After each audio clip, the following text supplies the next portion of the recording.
Not only is this a rent control bill, but this is the most restrictive, progressive, and aggressive rent control bill in the country. If you're not aware, California has a rent control bill, and it caps the rent at 5% plus inflation. Oregon has a rent control bill. They were the first ones to do it in 2019, and they cap it at 7% plus inflation. This bill is 2% plus nothing.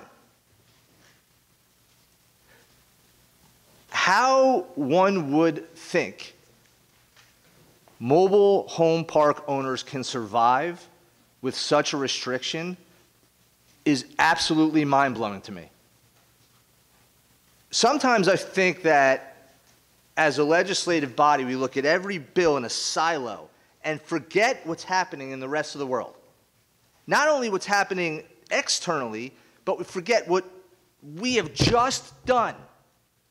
So less than 4 months ago, the state assembly passed a bill that would allow municipalities, allow school boards within municipalities to raise their tax hole by 9.9%.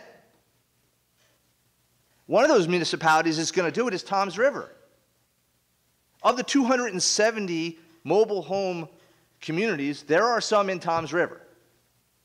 So when the school board raises that budget by 9.9%, you are thinking about capping their ability to raise their rates by 2%, automatically dictating a loss. And if you had had the appetite already to allow other bills to allow school boards to go above the 2% cap, what's to say you're not going to do it in the future? And these people are stuck. We heard testimony today where insurance rates are going up. What if the management fee goes up? All the prices of everything are going up, but you're going to say that the mobile home community owner has to cap the rents at 2%. Now, I don't know about any of you up here.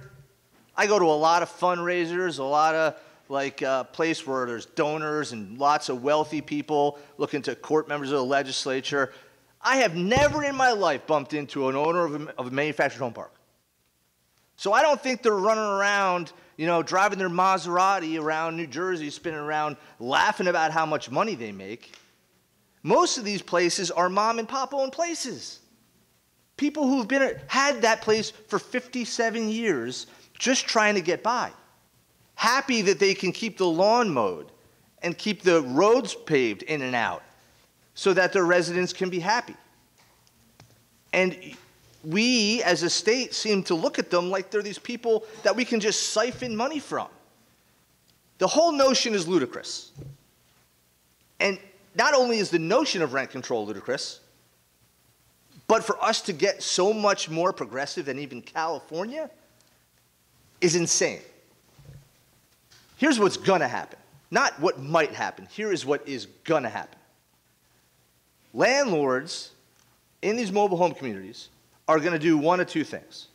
Number one, when it turns over and the new pad becomes available because somebody leaves, they're going to have to raise that rate astronomically high.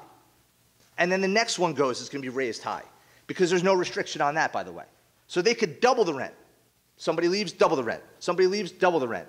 And pretty soon, mobile home parks are going to become unaffordable for entry by anybody who wants to come into them.